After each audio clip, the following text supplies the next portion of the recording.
to x-axis from P, let it be PM. Now we know that x coordinate is taken as cos x and y coordinate is taken as sin x. What is the reason for this? Now in this x, we know that sin x is opposite by hypotenuse. So in this case we say that it is PM divided by OP, and we know that OP is 1, unit circle radius is 1, so we take PM is equal to sin x. So this y coordinate is sin x, clear? And similarly cos x how we define? It is adjacent by hypotenuse. In this case adjacent is OM divided by OP, so OM is taken as cos x. So which means we are going to take A as cos x and B we are going to take it as sin x. A represents the x coordinate and B represents the y coordinate.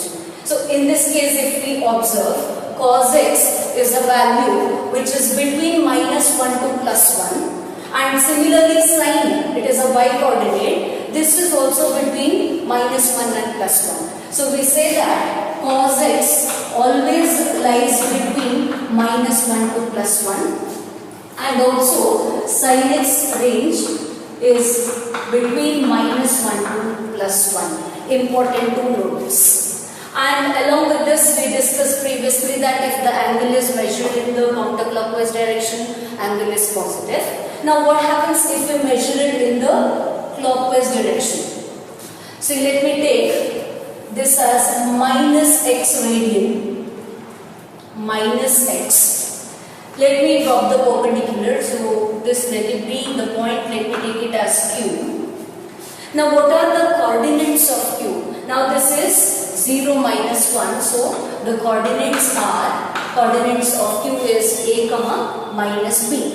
In this case, angle is negative, -x. What does it imply? Whatever the angle, trigonometric ratio is considered with negative sign, it starts from the fourth quadrant. Whereas if it is x, it starts from the first. So anti-clockwise means we move in this direction. Clockwise, it is moved in this direction. So when negative angle is measured, this becomes -90, this is -180, -270, -360 and so on. So based on that the trigonometric ratios changes. So we'll discuss that again. Now suppose if I take in the fourth quadrant, let me take sine of -x. Here -x indicates the quadrant. To apply the sign, we are going to apply the quadrant rule. So what is the quadrant rule? In the first quadrant, all are positive. Sine, cos, tan, and their inverse is positive. In the second quadrant, we know that sine and its inverse, that is cosecant, is positive. And in the third quadrant, tan and cot are positive.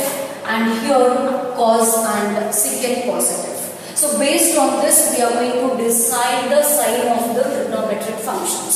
So sine of -x, first you see this angle lies in which quadrant? So clear here that it is in the fourth quadrant. So sine of -x, we are going to write it as sin x. Then you attach the sign. In the fourth quadrant, sign is negative. So it becomes minus sin x. Okay. Similarly, if we take cos of -x, it is measured in the clockwise direction. So cos in the fourth quadrant, cos is positive, so this becomes positive x. Tan of -x, it becomes minus tan x. Reason tan is negative in the fourth quadrant. Similarly, its reciprocals, if we take cosecant -x becomes minus cosecant x. Secant -x would be positive secant x because only cos and secant are positive in the fourth quadrant. And cot of -x also becomes negative cot x. So this is very important. You should know how we apply the sign. So now this is about -x.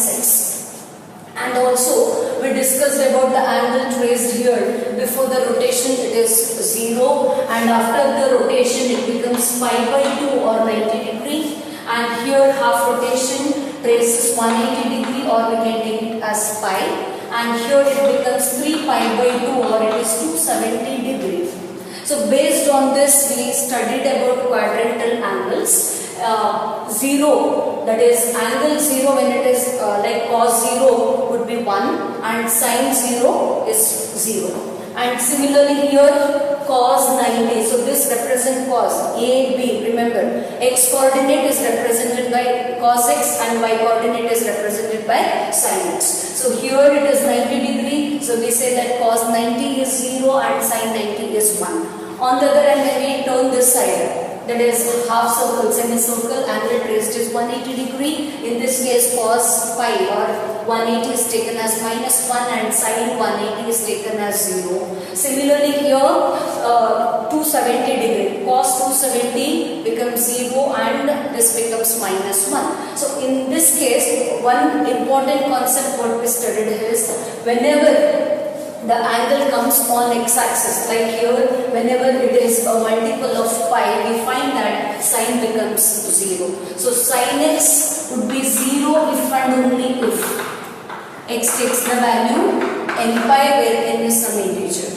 And similarly here the coordinates, when I take it on y-axis, that is whenever it is an odd multiple of pi by 2, we find that cos vanishes, so cos x becomes 0 whenever x is equal to 2n plus 1 pi by 2. All these things we discussed. Now let us understand how are we going to measure the angles in the respective quadrants.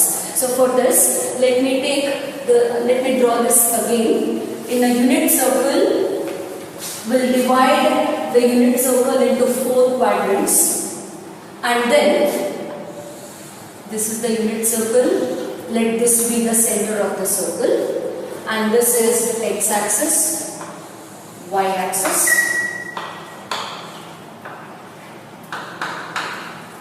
this is x-dash. Now in the first quadrant, see angle, let me measure the angle now. I am taking it as theta. In the first quadrant, alright, right here, in first quadrant, angle when we measure, it is between 0 to 90, theta is less than pi.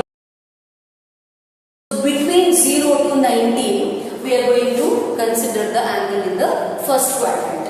When we come to the second quadrant, it is 90 plus, this is 90 degree and this is 180 degree. So angles are more than 90 and less than 180. So here it is between 90 to 180.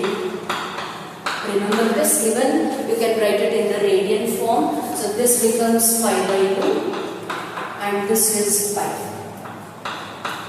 Okay. In the third quadrant, we find that this is between 180 to 270 degree. So theta lies between pi to 270, that is 3 pi by 2. When it comes to the fourth quadrant, angle theta is between 3 pi by 2 to 260 degree, that is 2 pi. Right? So this is all when it is on the quadrants. So these are called as quadrantal angles. Now in this, that is between 0 to 90 maybe, or between this, that is in 4 quadrants, how are we going to measure the angles? Suppose if I take here 30 degree. 30 degree, I am going to trace it like this and in the anti-clockwise direction. So 30 degree, of course it comes here in the first quadrant and easily we denote it in the first quadrant, no doubt regarding. Suppose here if I denote 60 degree, again it is clear that it comes in the first quadrant. So in this first quadrant, which all angles we are going to take, understand this first. Then we will go to solve the problems based on this. Understanding the sign is very important, children. So here I am going to take the angles which is 90 minus theta. Okay, like 30, 60, 45 and any other angles can be measured in the first quadrant.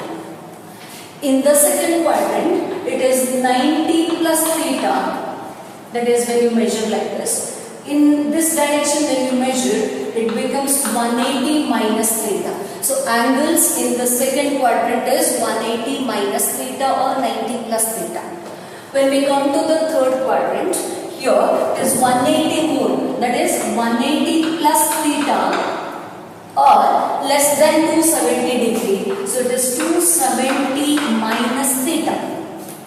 In the fourth quadrant, it is one complete rotation traces angle 360 degree. So it is 360 degree minus theta because it comes here 360 on this x-axis it coincides. So 360 minus theta comes in the fourth quadrant and this becomes 270 plus theta. Clear? So using this concept, we are going to understand the sign of all the trigonometric functions. Now in this, it's very important to note that the trigonometric ratios of angles like 290 plus theta or 270 plus or minus theta, that is when the angle comes on y-axis, sign changes to cos.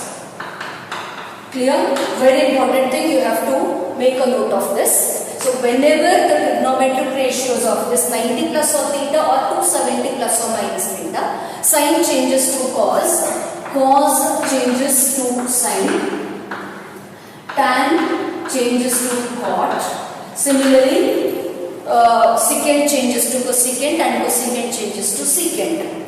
That is only when we are measuring the angles on the y-axis. And if you measure the angle on x-axis, that is trigonometric ratios of angles like 180 plus or minus theta or 360 plus or minus theta. In this case, it comes here, it is a multiple of pi and this is a odd multiple of 2n plus 1 pi by 2. So, in this case, sine and cos does not change. It remains same. Only when it is measured as a multiple of pi by 2, sine changes to cos and remaining like this.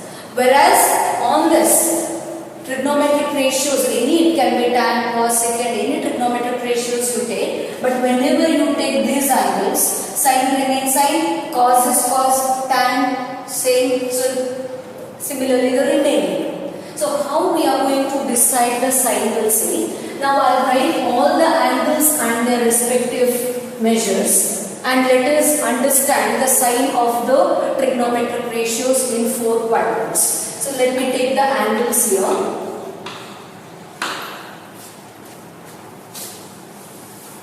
And here I am going to take 0 degree or I start from let it be 0 and pi by 2. If you want, I will take it as in the degree measure. There is 90, 180 degree, then 270, correct? 270, 360 and so on. Now here, or we'll do one thing, I'll take the angles in sine cos ratios will do. All 6 trigonometric ratios let me take. Sine, here cos, tan, cosec, secant and cot. Okay, here let us take the angles downwards. Now, understand the sign of all these trigonometric ratios. How we'll see now.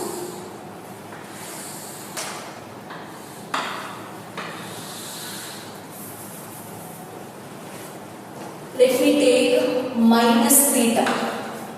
Okay, minus theta. First you have to see it comes in which quadrant. Minus theta we measure here, no? In the 4th quadrant it comes. In 4th quadrant we know that cos is positive, rest all negative. This already we discussed. So So first we'll write which are positive. So cos is positive, it becomes cos theta, and its reciprocal, it becomes secant theta, and rest all are negative. So we write minus sin theta, minus tan theta, minus cosec theta, and minus cot theta. So this is when theta is negative. Now we'll come to this one now. Okay, here 360 minus theta we did children, and when it comes here after one rotation, when the second revolution starts, 360 plus theta we are going to measure in the first quadrant. Okay. Yes. Now let me take 90 minus theta. How we are measuring? Sin 90 minus theta, cos 90 minus theta, tan 90 minus theta, and so on. 90 minus theta is the first quadrant, and remember this, whenever it is 90 or 270, ratios changes. So 90 minus theta is in the first quadrant. Getting it? In the first quadrant, all are positive, so no negative sign here. All are positive, and since it is 90, then ratios changes. So how we are going to write? Sin becomes cos theta, cos is sin theta, tan is cot theta, cosecant is secant theta, this is cosecant theta, and this is tan theta. All are positive. See the sign. Reason, 90 minus theta comes in the first quadrant where all the trigonometric ratios are positive. Why we changed it? Reason is, it is measured. The angles are in the form of 90 minus theta. So ratio changes. Now if I come to 90 plus theta, now I get it in the second quadrant. In second quadrant we know that sin is positive. So this becomes cos theta. This changes, see, sin changes to cos. Sin and cosecant, it becomes secant theta. Rest all negative. So here what happens? Cos becomes sin and its sign is negative. Minus sin theta, minus cot theta, minus cosecant theta. Okay, sorry, what happened here? Cos theta, sin theta and cosecant, it is negative, fine. And cot theta becomes minus tan theta. Okay. So this is in the second quadrant. Now let's come to this one now, or let me take 180 minus theta. 180 minus theta is in the second quadrant. In second quadrant, sin is positive. Now since it is 180 minus theta, ratios will remain as it is. So positive one I'll write, sin becomes sin and its reciprocal cosecant is cosecant theta. Okay, then rest all sign changes and cos will remain as cos theta, tan is tan theta, secant all negative, this is negative, negative, secant is also minus secant theta, this is minus cot theta. I hope you all are getting this. Yes. Now we will come to the 180 minus over, so third quadrant will take is 180 plus theta. In the third quadrant, how it changes? Tan is positive, 180 plus, no changes in the ratios. So tan theta is tan positive and cot theta is also, it will remain same, it is positive cot theta. Rest all changes is minus sin theta, minus cos theta, minus cosecant theta and minus secant theta. Clear? So all these things you should keep in your mind. Okay, so reason here tan and cot are positive because it lies in the third quadrant. Again 270 minus theta if I measure. 270 minus theta again in the third quadrant. So it is a measure on the y-axis, so multiple of pi by 2. Ratio changes. In the third quadrant, tan is negative, so it becomes minus cot and cot becomes minus tan. Sorry, 270 minus theta. So these are positive. So tan theta. Now rest all negative here. So this is minus cos theta minus sin theta. Tan theta is cot theta, cosecant is minus secant theta, secant is minus cosecant theta. So again we find that tan and cot are positive. Next we'll measure this one now. It is 270 plus theta. 270 plus theta measured in the fourth quadrant. In 270 plus theta, now here cos is positive. Since it is 270, ratios also changes. So let me write cos. Cos becomes sin theta. Cos is sin and secant is, it is 270. So secant becomes cosecant. Cosecant theta. Then rest all signs are negative. So sin becomes minus cos theta. And tan becomes minus cot theta, cosecant is minus cosecant theta, and cot theta becomes minus tan theta. Clear? So the last one which completes one rotation, that is 360 minus theta.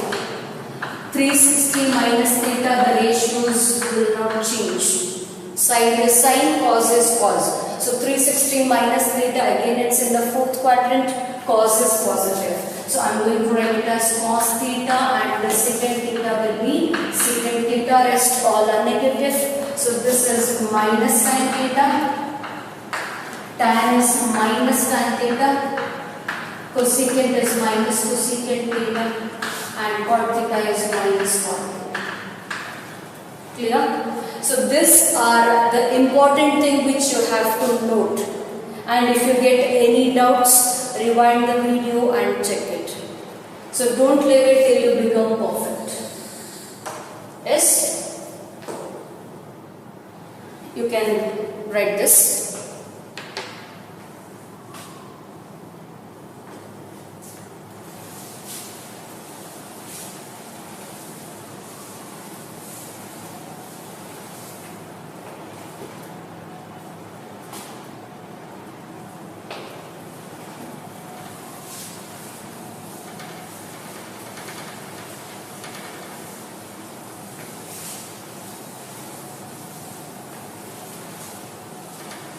Next one. So in 10th standard you studied about cos 30, sin 30, 60, 90, all those values to know. So let us revise that in a unit circle. Angles, how are we going to measure? Just look at this. X-axis, y-axis. Okay. Now 30 degree if I measure, it is here. Let me take three angles now. 30 degrees measured in the anti-clockwise direction. Let me take 45 degree, 45 and 60. This is 60 degree, 60, 45 and 20 degree. Now we know the values of this. I hope you remember the coordinates of this. Let us recall. Sin 30 is half, cos 30 is root 3 by 2, all those things we studied. How you can remember, I'll give you the easy clue. Now all this, take 1, 2, 3 and this side you take it as 1, 2 and 3. Coordinates, how you take it? Then all this you divide by 2. Okay, this is just to remember. Now take the root only to the numerator. So what we get here is 30 degree is root 3 over 2 and root 1 is 1, it is 1/2. Right? So the coordinates of this becomes root 3 over 2 and half. And 45 degree, look at this, root 2 divided by 2 can be written as root 2. I'll write it as root left with 1 by root 2. So here the coordinates become 1 by root 2, 1 by root 2, and this is also 1 by root 2. So cos 45 and sin 45 both are 1 by root 2. Next here 60 degree is 1 by 2, and this is root 3 by 2. Okay. So in this it is clear that sin 30 degree means immediately you say that this represent cos and this represent sin. So sin 30 is half and cos 30 is root 3 over 2. Sin 45 is 1 over 2 and cos 45 is also the same, right? Then 60 degree when we measure, cos 60 would be root 3 over 2 and sin 60 is 1. Clear? So this is what the angles, this is very important angles you have to remember, and 0 degree, all those things we discussed, cos 0 is 1, all those things we know already. Now same everything it is in 90 minus theta or 360 minus theta, right? Now this angle when I measure here, how I am going to measure the angles? See here I told you already that it is 180 minus theta or 90 plus theta. So let us mention 3 angles here and we'll see how the sign of this changes. Let me take the angles in this way. 30 degree in the first quadrant. So when it comes to the second quadrant, it becomes 180 minus 30 degree. So this is 30 degree what we have. Similarly, this is 45 degree in the first quadrant and here it becomes 180 minus 45. And when I measure it in this quadrant, in the second quadrant, here it is 60 degree, it becomes 120. So in unit circle, this 30 and here it is 180 degree on the x-axis. 180 minus 30, it gives 150 degree. Then 150 degree it is 45, that is difference is 15. So this becomes 135 degree. That is 45 degree in the first quadrant and 135 degree in the second quadrant. 60 in the first quadrant and this is how much now? 120. Correct? 180 minus 60. 120 degree. So what will be the coordinates? Are they same or will change? Look at this. Sin 30 is root 3 over 2 and half and all are positive. So these two are positive. In the second quadrant we know that x is negative. So here it is minus root 3 over 2 and half. Clear? So this is negative here. When you measure it here, sin is negative. This is sin. Sin is half. So this is negative. And this is cos and this is sin. So it is 1 over root 2 minus root 1 over root 2. This sign is negative. Sorry, cos. Cos is negative. Just correct it. In the second quadrant, sin is positive, right? So this is sin. Sin is positive, cos is negative. And here it is minus half and root 3 over 2. That is, look at this, cos we took it as negative value. Okay, so we say that sin 120 is root 3 over 2 and cos would be minus half. Now let us continue that here. See, this is 30 here and when it comes to the third quadrant, what is the angle measured? It is 180 plus theta. So 180 plus 30 degrees. So we get 210 degrees measured here. And 45 and it comes this side. So 45 in the first quadrant, 135 in the second, and here it becomes 225. Okay, and 60 degree in the first quadrant, and when it comes to the third quadrant, it becomes 270. This is 270. 270 minus 45. So this is 240 minus 30. Sorry. So here it is 240 degree. So this is how we measure. Now the coordinates changes accordingly, the sign I'm telling. Now in the third quadrant, both are positive. So this becomes, negative, both are negative, minus root 3 over 2, minus, everything is minus, just make a note of it. Clear? And in this case it is 240, 240 is 60, that is half, and root 3 both are negative minus. Clear? Now the last one is the fourth quadrant. Let us measure this 160 degrees, okay, and here we'll measure.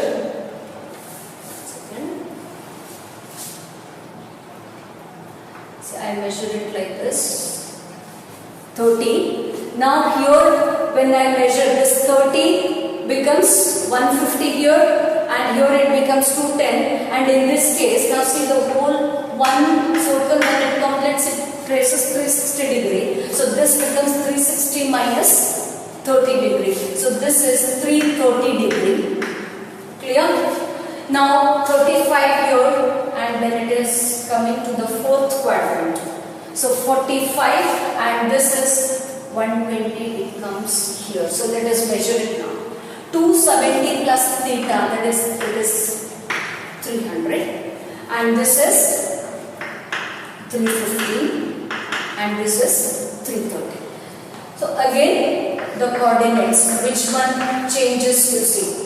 It is 360 minus theta. So it is, this is negative. The sign is negative here. So root 3 over 2 minus half. Sign is negative. Cos is positive.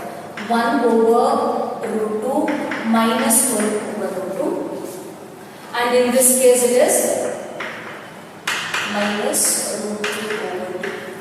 So this is called as unit circle, and it is very important. You should understand all these coordinates. Why I am mentioning this? Because based on this we are going to solve the problems.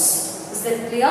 So now, in the first quadrant, no doubts regarding this. In this, when we come to in the second quadrant, third and fourth, let us see how we are going to measure the angles. 150, I can write it as 180 minus 30 degree, or it is 90 here, no? 90 plus 60, it gives 150. So this is how we take 150, that is in the second quadrant. Similarly, when you come to this one, here the angles are, is 180 minus 45 or 90 plus 45. Clear? When you measure the angle here, that is 120 degree. So it is 180 minus 60, 180 minus 60 or 90 plus 30. Getting it? So these are the ways of measuring angles in the first quadrant. When you come to the third quadrant here, so how we are going to measure it? Just look at this. This is 210. Let me write angles here now. Now 210, I am going to write it as 180 plus, see the difference here, 180 plus 30 I write, or 270 minus 60 degree. 270 minus 60 degree. This measure from here to here is 60 degree. This is for 110. For 225, how I am going to take this? 180 plus 45 degree here. 180 plus 45, right?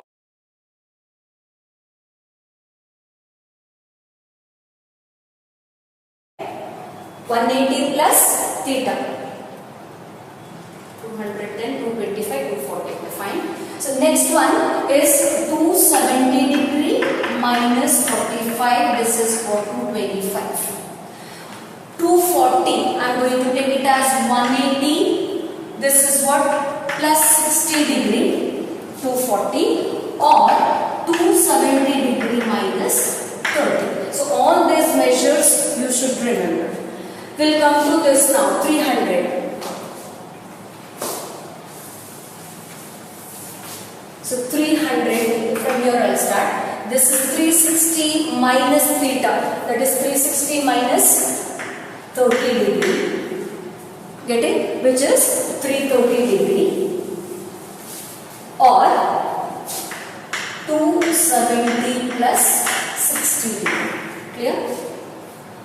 In this case, it is 360 degree minus 45 or 270 plus 45. We add it to get 350. Whereas here, it is 360 degree minus 60. We get 300. And this is 270 plus 30. So, if you know all these things, it is easy for you to get the respective angles in respective quadrants. So now, whether you take 180 minus or 90 plus, wherever, in all these 4 quadrants, that decision is based on the problem. What we need to get it, it is based on that. Now I'll give you some simple problems. In all the 4 quadrants, let us measure the angles now. In the first quadrant, okay, let me take 30 degree now. In first quadrant, sine 30 degree.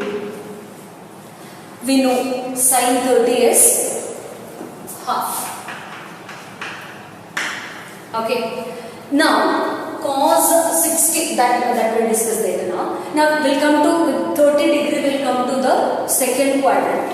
In second quadrant, how we are going to write this as sine 180 minus 30 degree. This is one way of writing. See, 180 minus theta or 90 plus theta. Or this I write it as 90 plus. This 180 minus 30 here. So for this, it becomes 120. So how we are going to measure 90 plus 60 degree?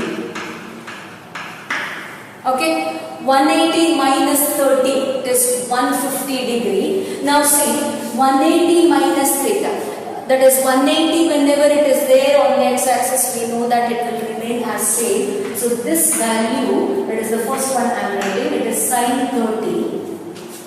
And the second one, 180 minus theta comes in the second quadrant, sine is positive, no doubt. Now when I measure it, 90 plus theta, sine becomes cos, so it is cos 60 degree. 90 plus theta comes in the second quadrant, there also sine positive, so sine 30 is half and cos 60 is half. So this is how we measure the respective angles. Suppose if you go to the third quadrant, in third quadrant we take 180 plus theta. So this is sine 180 plus 30 degree or sine 90, this is third quadrant, right? So or 270 minus 60 degree. Getting 270 minus 60 degree. So sine, the first one is sine 30. Second one is cos 60. Now check the sign for this. 180 plus theta in the third quadrant, sign is negative. So this is minus half. And here cos is also negative and we take it as minus root 3 over 2.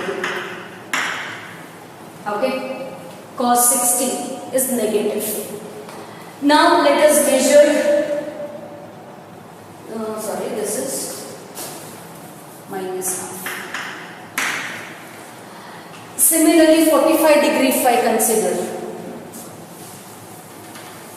In the fourth quadrant, I'll finish, then I'll go to 45 degree. So in fourth quadrant, sine 30, how we get this is 180, sorry, it is 360 minus 30 degree. 360 minus 30, sine 330. So sine, we get it as 30 degree. It is same, sine 330. So it is same as sine 30 degree. So this is half, and let us check the sine. 360 minus theta in the fourth quadrant, it is negative. So we put minus half. Or this can also be written 270 plus 60 degree. 270 plus 60. It becomes cos 60. Cos is positive here, so it is positive. In the fourth quadrant, it is positive. Sine is negative. This is sine 30 and this is cos 60. Okay? So sine will change accordingly where it lies. Now if I take, say for example, 45 degree. I'll give you one more example. 45 degree, sine 45, you know that it is 1 by root 2. Now when I measure it in the second quadrant, I am going to take it as sine of 180 minus 45, or I can take 90 plus 45. Both are allowed. When you take sine 180 minus 45, it becomes sine 45, and this becomes cos 45, right? In the second quadrant, sine 45, sine is positive, so it is 1 over root 2, and this is negative. Sine value is positive, so I am going to take it as 1 over root 2. Now see, this you don't change the sign. I think there I wrote negative. Just I will explain that you can see. Sine of that. So sine lies in the second quadrant, so both are same. Then by mistake one was written minus, but it should be same. So this angle and this both are same. Now sine of this, you don't see the sine of this cos. We are going to check the sine of this. So sine of 90 plus 45 lies in the second quadrant, means there we are checking whether it is positive or negative. Which one? Sine we are checking whether it is positive or negative. So this and this are same in the case of 45 degrees. Sine 45, if you take 180 minus 45 or 90 plus 45, its value remains same. Now in the third quadrant. In third quadrant, let us check the sine of this. So sine of 180 plus 45 I can write. 180 plus theta, it is theta is 45. Or this I will write it as 270 minus 45. Right? So here also what we get, this is 180 plus this means it is sine 45, and this becomes cos 45. Now 180 plus theta in the third quadrant, so sine is negative minus 1 by root 2. Whereas here cos 45, this sine is negative 1 over root 2. Okay. In the fourth quadrant, how it changes? Sine of this is 360 degree minus 45, that is 315 we get, or it is sine of 270 plus 45 degree. So sine 360 minus 45 is, so go through this, children.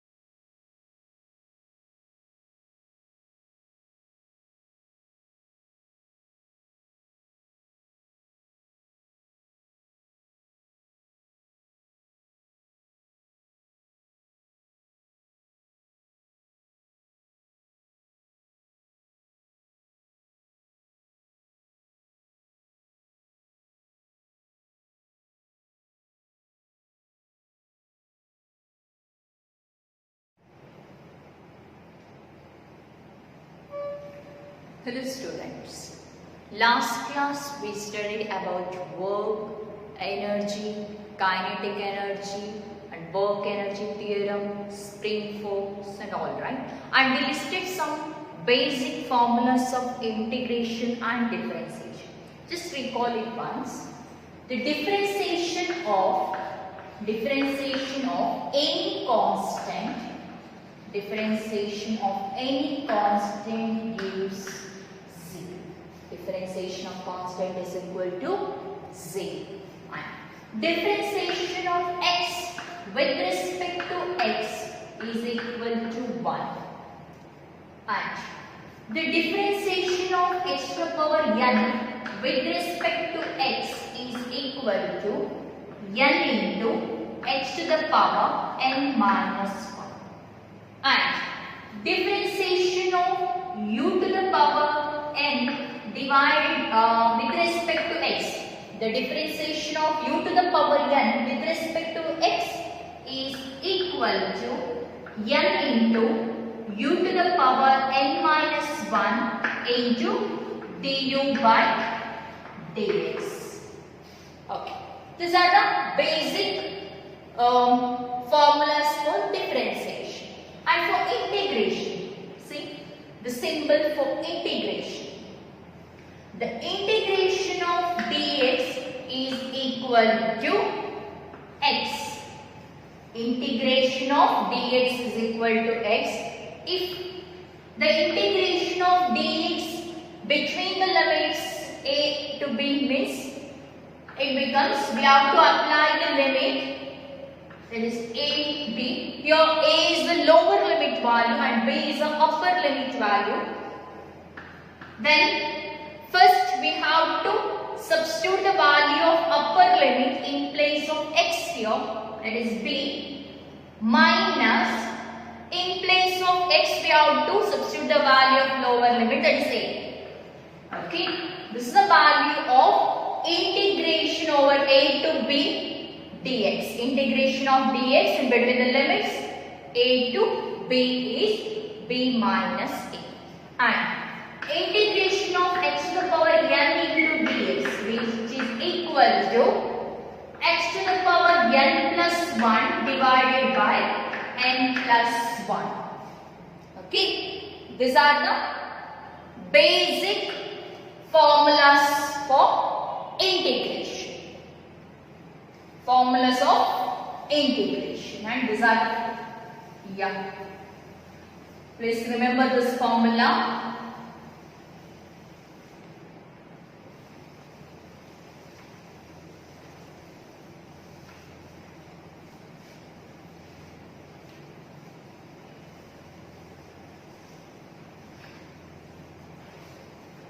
Okay. What does the law of conservation of energy says? What is the statement of law of conservation of energy? You might know this, right? The law of conservation of energy states that energy can neither be created nor be destroyed, but it can be converted into one form to another. Means the total energy of the system remains constant. Energy can neither be created nor be destroyed. It can be converted from one form of energy to other form of energy. And total energy of the system is constant. Okay. Let us see what is the law of conservation of mechanical energy. Law of conservation of mechanical energy. Law of conservation of mechanical energy. The statement is very important. The law of conservation of mechanical energy states that the total mechanical energy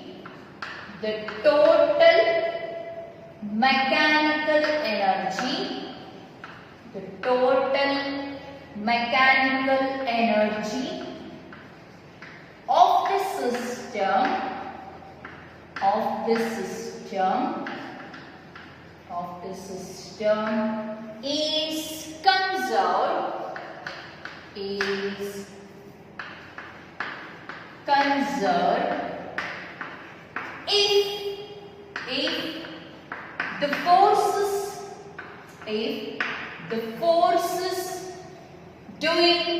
if the forces doing work on it are are conservative. Forces doing work on it are conservative. Okay. The law of conservation of mechanical energy, or the principle of conservation of mechanical energy, states that the total mechanical energy of the system is conserved if the forces doing work on it are conservative. You already studied about conservative force, isn't it? And a mechanical energy means it is a sum of kinetic energy and potential energy. Okay?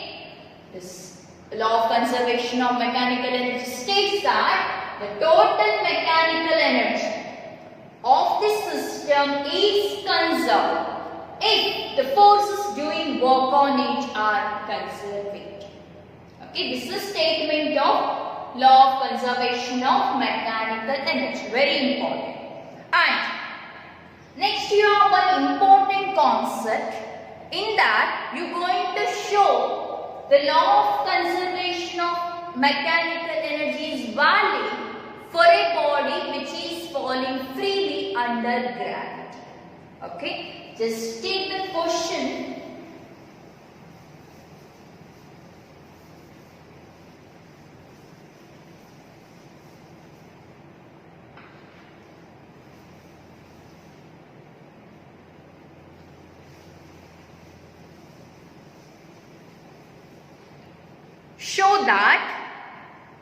Show that the principle of conservation of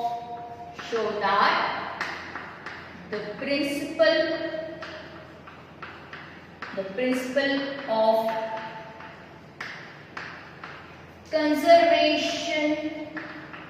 principle of conservation of mechanical energy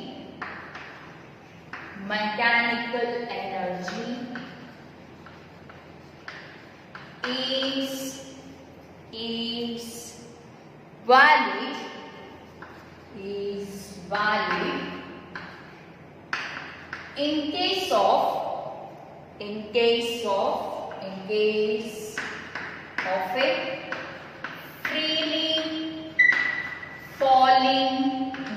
a freely falling body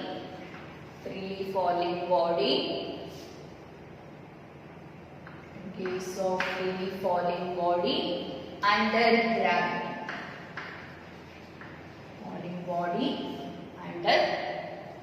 gravity. Question may be like this. Here we are going to prove the principle of conservation of energy is true for a body which is falling down under gravity. Okay. See, the gravitational force. Gravitational force is an example for conservative force, right? It depends, the work done by the force, it depends only on initial and final state of the body, and it's not depends on the path taken by the body. Okay. Such kind of force is called conservative force, and gravitational force is an example for conservative force. Okay. Consider, okay, before that, so I'll write here. This is our ground. Ground. Just take A is the initial position of the body, and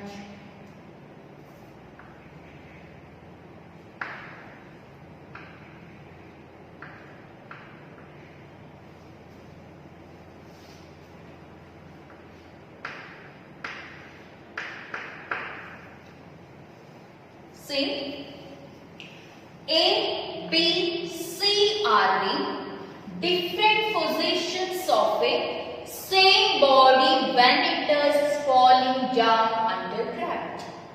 Okay, these are the different positions of the same body when it is falling down under gravity. Okay. And right, V0 is the velocity of the body when it is at point A, and Vh is the velocity of the body when it is at point B, and I'll write Vf is the velocity of the body when it is at point C, and our point or point A is at a height h, above the ground, at a height h from the ground. Okay, this point A is at a height h from the ground level, and our point B is at a height small letter h from the ground. Okay. Then from here to here it is. This is h. From here A to C it is h, and B to C it is small letter h. So that our A to B is h minus h. Okay. From here to here it is h minus h, and this from here to here it is h. Okay. Then I write EH, capital letter EH, is a energy, that is the mechanical energy of the body when it is at point A. Okay, then I'll write here EH, capital letter E and small letter H. EH is a energy of the body, that is mechanical energy of the body when it is at point B. Okay, and here E0, I'll take E0. E0 is the energy of the body, mechanical energy of the body when it is at point C. Okay, is it clear? Consider a body of mass m. Consider a body of mass m is dropped from the height h. Dropped from the height h. Okay. See, A is a position of the starting position of the body. You can see. And C is the final position of the body. And M is the mass of the body. Okay, say B is the position of the same body at some interval of time.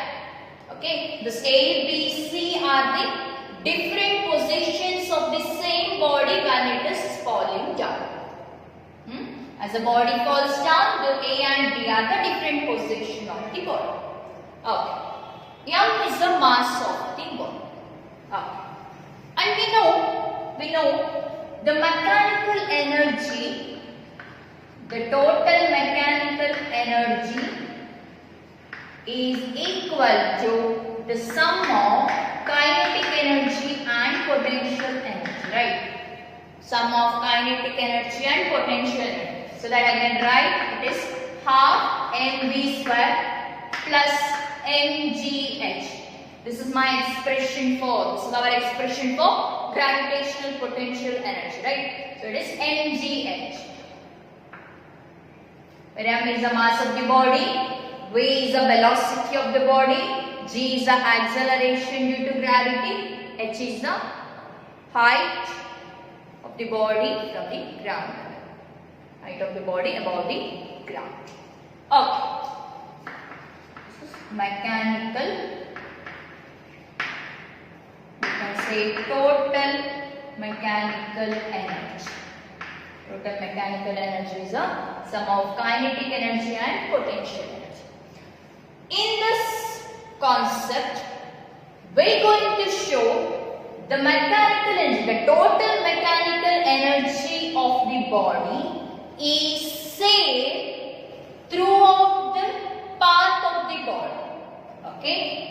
When the body falls down, the total mechanical energy of the body is same at all the points in the path of the body. That is our aim. That we are going to show. Okay.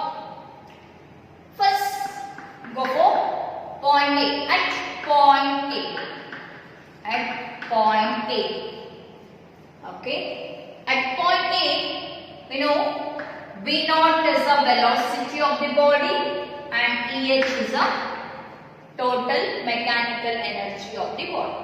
Okay. See, here A is the initial position of the body, right? A is the initial position of the body. At point A, the energy possessed by the body is completely at potential energy. That is because when a body is at point A, the body is at rest, right? It is the starting position of the body. See, body is at rest. So the value of V0 is 0. The value of V0 is equal to 0. The value of V0 is 0 because initially body is at rest. So that V0 is 0. If V is 0 means our kinetic energy value is 0. So that there is no kinetic energy. So the energy of the body at point A is purely a potential. Purely potential. So I can write the kinetic energy is 0 here and EH is equal to kinetic plus potential. Here in this case kinetic energy is 0. So only the potential energy comes into picture. That is mg h. What does H? H is the height of the body above the ground, right? See, a point is here. The body is here, right? So this is at a height h from the ground. So here h is nothing but a capital letter H. mgh. Kinetic energy is 0, so that only the potential energy comes into picture. That is EH is equal to mgh. Take this as equation number 1. Okay. Then at point we go for C. Okay. At point C. At point C. Vf is the velocity of the body at point C and E0 is the total mechanical energy of the body. Okay, then when the body falls to the ground, it possesses only a kinetic energy because the H value is 0, right? It is near to ground. It is on the ground. When the body falls to the ground, the value of H is 0. So that there is no potential energy of the body, isn't it? Potential energy of the body is 0 here. So only the kinetic energy comes into picture at point C. The energy possessed by the body at point C is only a kinetic energy. So potential energy value is 0. So the E0, the total mechanical energy is equal to kinetic energy. That is half mv. Which V here? It is Vf square. Half m Vf square plus 0. Potential energy is 0. Okay. Then we have to find the value of Vf here. We know V0 square. I'll write here. V square equal to V0 square plus 2ax from the kinematic equation. Final velocity This v is the final velocity of the body, initial velocity of the body. 2 a is the acceleration of the body and x is the displacement of the body, right? See, here I have to find the value of Vf. Vf equal to Vf square equal to, according to this equation, V naught square. Body falls from point A, right? So this is the V naught is the initial velocity and Vf is the final velocity in this case. So Vf square equal to V naught square plus 2 A is nothing but G here.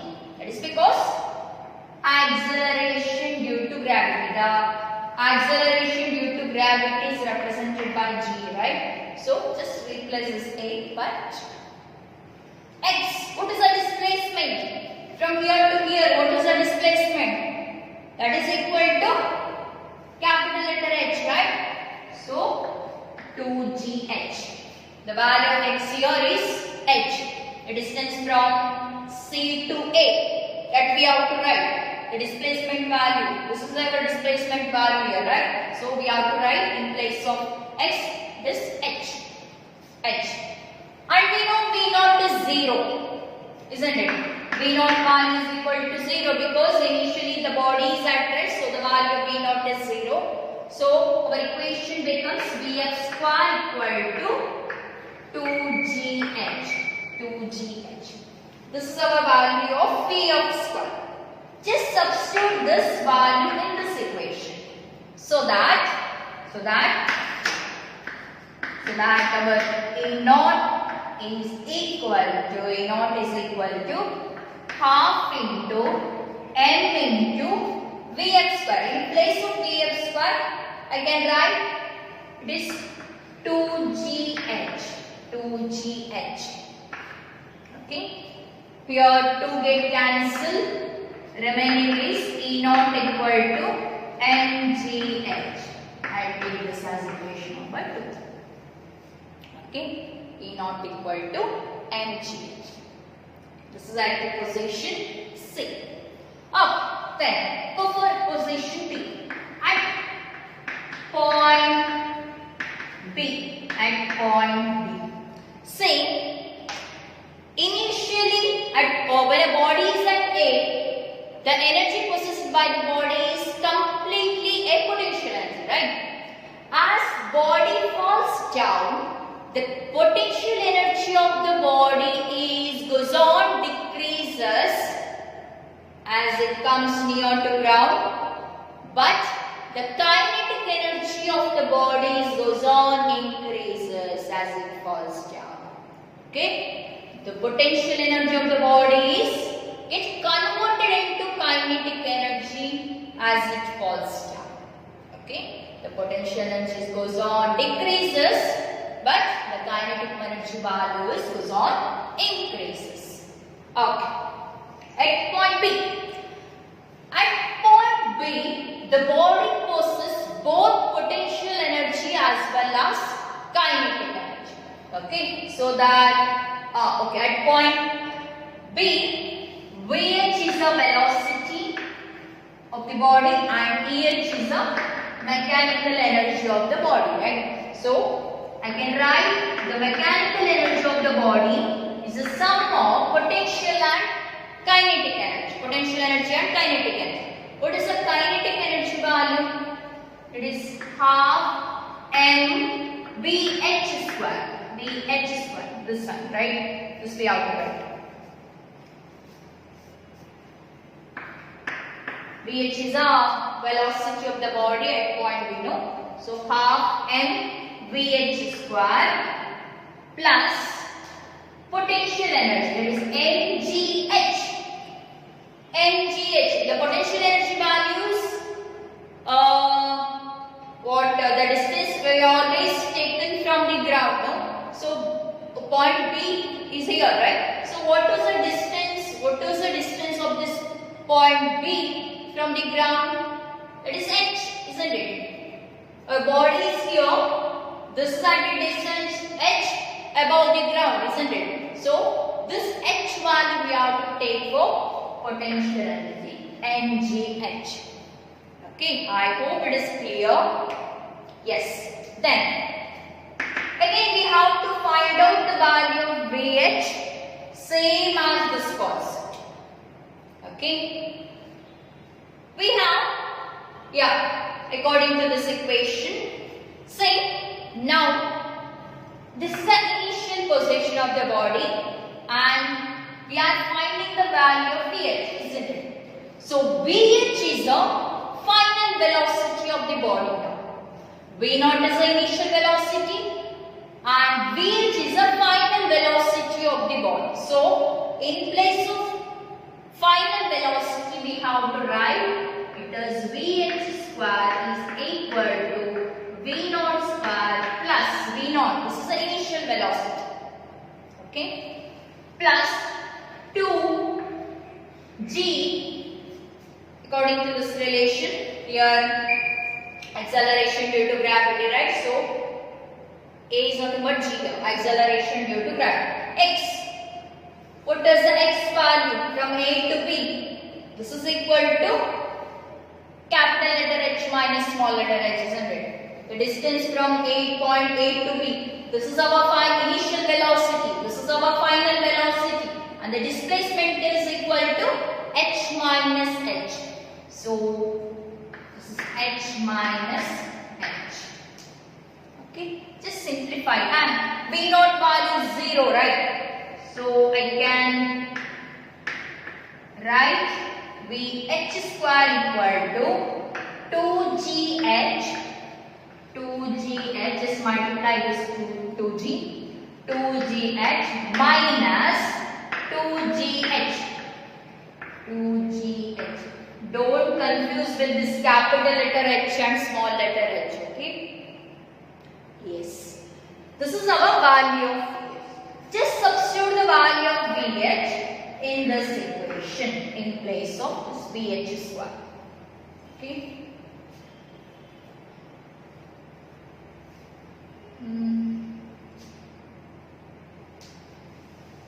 I'll write it below.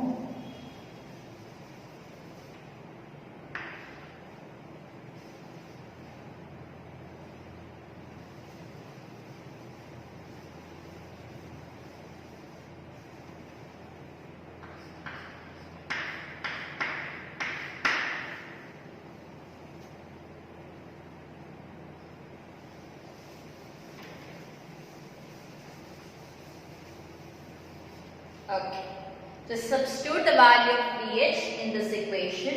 It gives EH equal to half m Vh square. Just write this value in place of Vh. It is 2gh minus 2gh is the value of Vh square plus mgh.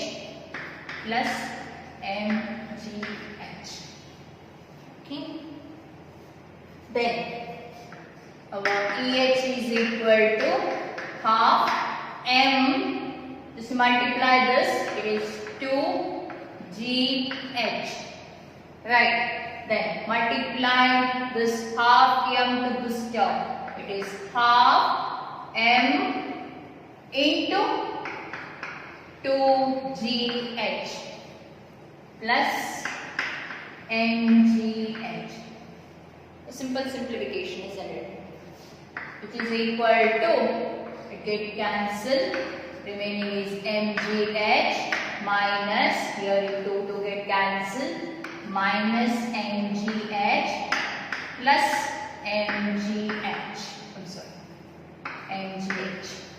See here, minus mgh plus mgh get cancelled, isn't it?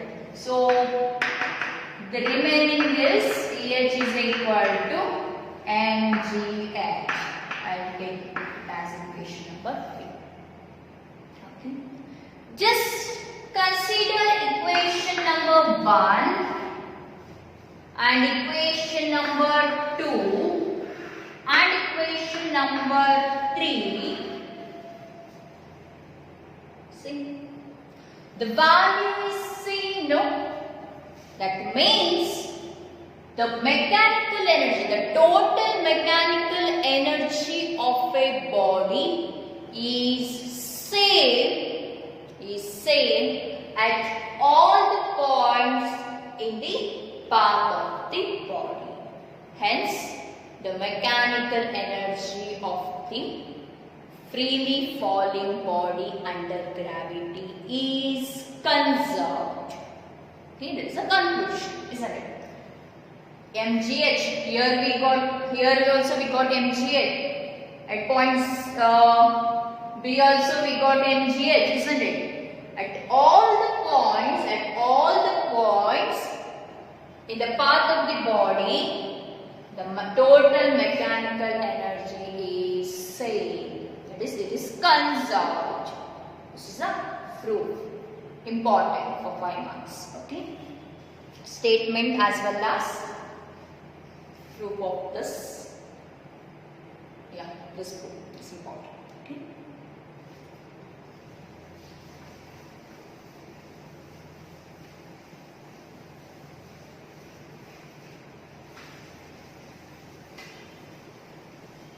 Write and study, don't just bar. Okay.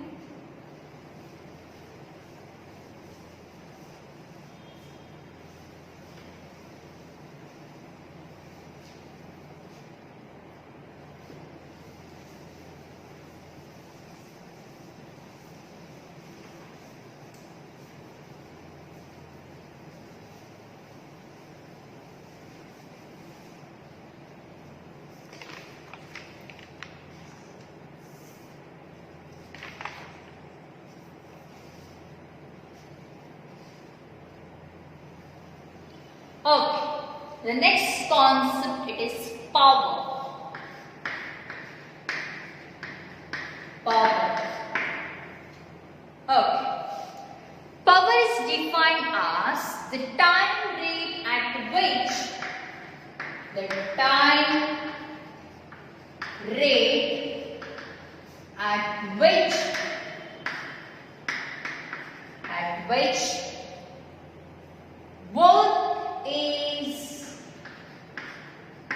which work is done, the time rate at which work is done, or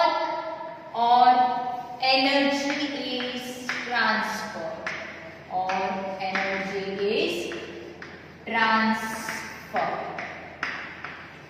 Okay. Power. The power states as, or it is defined as, the power is defined as the time rate at which work is done or energy is transferred. So that we can say power is equal to rate of doing work. Is equal to rate of doing work. Or else we can say power is equal to work done. Power is equal to work done by time taken. Work done by time taken. Power of a body or power is defined as the time rate at which work is done or energy is transferred. Or we can say power is equal to work done by time taken.